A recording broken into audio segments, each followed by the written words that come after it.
بسم اللہ الرحمن الرحیم۔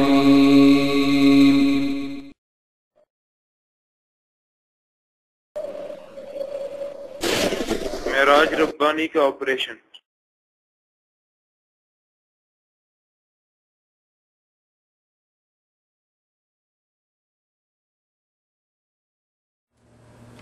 الحمدللہ نحمده ونستعینه ونستغفره ونؤمن به ونتوکل علیہ ونعوذ باللہ من شرور انفسنا ومن سیئات اعمالنا من يهده اللہ فلا مضل له ومن يضلل فلا هادی له ونشهد ان لا الہ الا اللہ وحده لا شریک له ونشهد أن سيدنا ومولانا محمدا عبده ورسوله۔ میرے نہایت واجب الاحترام بزرگوں، مسلک اہل سنت والجماعت سے تعلق رکھنے والے وجود نوجوان دوستوں اور بھائیوں، آج ہمارے ہاں پاک و ہند میں ایک ایسا طبقہ موجود ہے کہ جو قرآن کریم کی تشریحات کو بدلنا چاہتا ہے، احادیث پیغمبر سے امت کو دور کرنا چاہتا ہے۔ اس کے لیے انہوں نے ایک غلیظ حربہ یہ استعمال کیا کہ وہ علماء اور فقہا جنہوں نے نبوت کے دین کو اصلی شکل میں پیش کیا، ان کی مقدس ذات پر حملہ آور ہوئے۔ کبھی فقہا پہ اعتراضات، کبھی اولیاء علماء پہ اعتراضات، اور کبھی مجتہدین کی ذات پہ اعتراضات۔ اس دور میں ان کی بعض وہ شخصیات کہ جنہوں نے میڈیا کے ذریعے ہم مبارک اور مقدس شخصیات پہ حملہ کیے، ان میں ایک نام معراج ربانی کا۔ حکیم الامت بننے کے لیے شروع سے ہی مکمل فیلڈ ہموار کی جاتی ہے، تیار کی جاتی ہے، تاکہ تم یہ تمام سب سن کر کے باقاعدہ سجدہ ریز ہو جاؤ، نام سنتے ہی سجدے میں پڑ جاؤ۔ اتنے بڑے عالم ہیں حکیم الامت۔ آپ کا نام اشرف علی اسی وقت تجویز فرمایا تھا، ابھی پیدا بھی نہیں ہوئے، آثار بھی نہیں ہوئے، کچھ بھی نہیں۔ نام کیا رکھا تھا ان کا؟ مجذوب صاحب نے بولو اشرف علی۔ ہاں، اور یہ غلام مرتضی جو ہے نا، نام بھی عجیب و غریب لگتا ہے۔ یہ مجذوب شیعوں کے اندر زیادہ ہوتے ہیں، اور اشرف علی بھی نام عجیب و غریب ہے، اسی ٹائپ کا ہے کہ نہیں ہے؟ شیعیت کی بو آتی ہے۔ محترم سامعین، معراج ربانی نے جس طرح حکیم الامت تھانوی مولانا اشرف علی رحمہ اللہ کے مسائل پر گفتگو کی ہے، حضرت تھانوی کی ذات پر گفتگو کی ہے، جب حکیم الامت مولانا تھانوی رحمہ اللہ کے نام کی بات آئی، کوئی اعتراض نہ بن پڑا تو معراج ربانی نے یوں کہہ دیا کہ ان کا نام اشرف علی تھا جس سے شیعت کی بو آتی ہے۔ یعنی کس قدر تعجب کی بات ہے کہ یہی معراج ربانی جب سادہ و مسلمانوں کو دھوکہ دینا چاہیں، اس وقت یہ کہیں گے کہ حق پر وہ لوگ ہیں جو پیغمبر صلی اللہ علیہ وسلم اور پیغمبر کے صحابہ کی بات کریں، نبی اور نبی کے صحابہ کے نقش قدم پر چلیں۔ تو میں پوچھنا چاہوں گا، حضرت علی المرتضی رضی اللہ عنہ کیا پیغمبر کے شاگرد نہیں؟ حضرت علی المرتضی رضی اللہ عنہ کیا داماد پیغمبر نہیں؟ حضرت علی المرتضی رضی اللہ عنہ کیا چوتھے نمبر کے خلیفۃ المسلمین نہیں؟ حضرت علی رضی اللہ عنہ کیا ان 10 اصحاب پیغمبر میں سے نہیں جن کا نام لے کر پیغمبر نے جنت کی بشارت دی ہے؟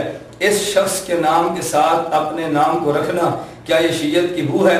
میں کہتا ہوں شیعت کی بو نہیں، بلکہ حضرت علی رضی اللہ تعالی عنہ کے نام کے ساتھ ایک لفظ کا اضافہ کرتے ہوئے اپنا نام رکھنا، اس کو شیعت کی بو کہہ کر نام کو مسترد کرنے والا یہ خارجی تو ہو سکتا ہے، حضرت علی رضی اللہ تعالیٰ عنہ سے بغض اور عداوت رکھنے والا کوئی شخص تو ہو سکتا ہے، ایسا کم از کم سنی عالم یہ حماقت اور جرت اتنی بڑی قطر نہیں کر سکتا۔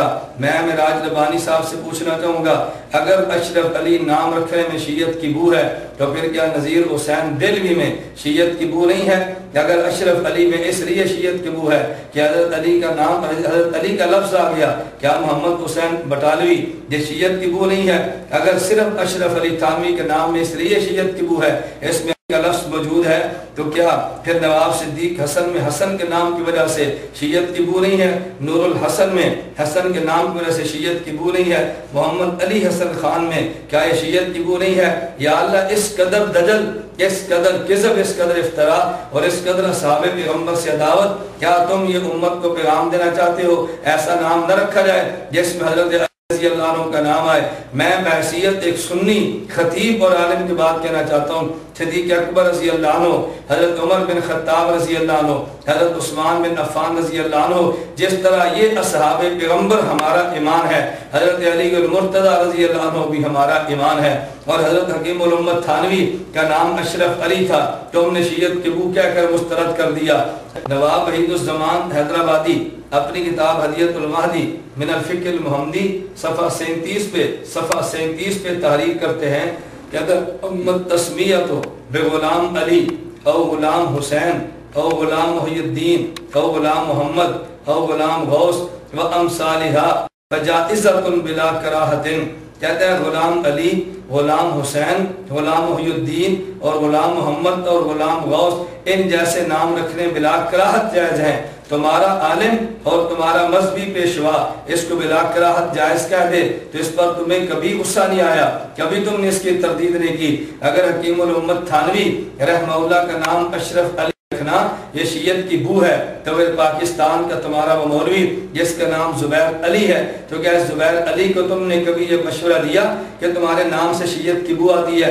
بلکہ عجیب بات یہ ہے کہ زبیر علی اٹک کے قصبہ حضروں میں جس محلے اور جس گاؤں میں رہتا ہے اس کا نام داد پیر ہے، تو کیا داد پیر سے شرک کی بو نہیں آتی؟ تم ایک بار کہہ دو نا کہ زبیر علی کے نام سے شیعت کی بو ہے اور اس کے گاؤں داد پیر سے شرک کی بو ہے، لیکن تم ہرگز نہیں کہو گے کیونکہ تمہارا ملا جو ہے وہ تمہارا فرق جو ہے، تمہارا شخص زبیر نام علی ہو شیعت کی بو نہیں ہے، داد پیر میں رہتا ہو شرک کی بو نہیں ہے، اور حکیم الامت تھانوی کے نام کے ساتھ اشرف علی آ جائے وہ شیعت کی بو ہے۔ اسے بددیانتی، اسے جہالت اور اسے کذب اور افتراء کے علاوہ اور کوئی نام نہیں دیا جا سکتا۔ اور یہ جو تم نے حکیم الامت تھانوی کی ذات پر بحث کرنے کی کوشش کی، اتنی بڑی شخصیت بنا کر پیش کیا کہ لوگ سجدے میں گر جائیں، حاشا وکلا، خدا کی قسم احناف علماء دیوبند پہ بہت بڑا الزام ہے، ہم اللہ کی ذات کے علاوہ نبوت کو سجدے کے قائل نہیں ہیں، اللہ کی ذات کے علاوہ کسی جن اور فرشتے کو سجدے کے قائل نہیں ہیں، ہم اللہ کی ذات کے علاوہ کسی صحابی رسول صلی اللہ علیہ وسلم کو سجدے کے قائل نہیں ہیں۔ حکیم الامت کے لیے سجدے کا کیا معنی؟ لیکن تم معراج ربانی یہ بات کان کھول کر سن لو، اگر تم یہ سمجھتے ہو حکیم الامت تھانوی کی ذات پر اعتراض کر کے تم حکیم الامت تھانوی کی ذات کو مجروح کر دو گے تو میں کہتا ہوں خیال است و محال است و جنوح، یہ تمہاری حماقت اور تمہاری بھول ہے۔ حکیم الامت تھانوی بڑے شخص تھے، آج بھی بڑے شخص ہیں، حکیم الامت تھانوی کا نام زندہ اور تابندہ رہے گا، ان کے سنہری کارناموں کو یاد رکھا جائے گا، اور اللہ رب العزت تمہیں بھی سمجھ اور عقل عطا فرمائے۔ ان اکابر پر بلا وجہ الزامات لگانے کی بجائے اگر علمی اختلاف ہے تم بڑے شوق سے بیان کرو اور اس بیان کا تم جواب بھی سنو، لیکن اکابر اور ان علماء کی ذات پر کیچڑ اچھال کے بلا وجہ عوام کو ان سے بددم کرنے کی تم خواہ مخواہ ایک سائے حاصل کرنا چاہتے ہو، اس کوشش کی وجہ سے تم اپنے امان نامے کو سیاہ تو کر سکتے ہو، اپنے امان نامے کو کالا تو کر سکتے ہو، اپنے امان نامے میں گناہوں کی پوٹلیاں تو ہو، لیکن حکیم الامت تھانوی نبر اللہ مرقدہ کی ذات پر تم ذرہ بھی کیچڑ اچھال کر اس قدر مجروح نہیں کر سکتے کہ حکیم الامت تھانوی رحمہ اللہ کی ذات سے لوگ تعلق توڑ دیں گے۔ اللہ تمہیں سمجھنے کی توفیق عطا فرمائے، اللہ تمہیں بات سمجھنے کی توفیق دے، اور ان جیسی حماقتوں سے اللہ تمہیں توبہ کی توفیق عطا فرمائے۔ تو گرامی قدر سامعین، میں نے آپ حضرات کی خدمت میں جو تسلسل کے ساتھ بیان کر رہا ہوں، آپ اس پہ غور فرمائیں اور آپ خود فیصلہ کریں کہ دجل کسے کہتے ہیں، کذب کسے کہتے ہیں، بہتان کسے کہتے ہیں، حق کسے کہتے ہیں، باطل کسے کہتے ہیں، صحیح اور غلط کسے کہتے ہیں۔ اس کو آپ حضرات خود توجہ کے ساتھ سننے کے بعد پھر غور فرمائیں۔ پھر اکابر علماء کا نام لے کے استہزاء کرنا، تمسخر اڑانا، مذاق کرنا یہ عالم کی شان کے لائق ہے۔ ایک بروپیہ اور براسی شخص ایسی بات کر سکتا ہے۔ اللہ ہمیں ان راہزنوں سے محفوظ رکھے جو راہبروں کے بیس میں پھرتے ہیں، اللہ ان لٹیروں کے اللہ شر سے محفوظ رکھے جو حضرات رہنماؤں کے روپ میں پھرتے ہیں، اللہ ہم سب کو ان کے دجل اور فریب سے محفوظ رکھے اور اہل سنت والجماعت کے مسلک اور منہج پر ہمیں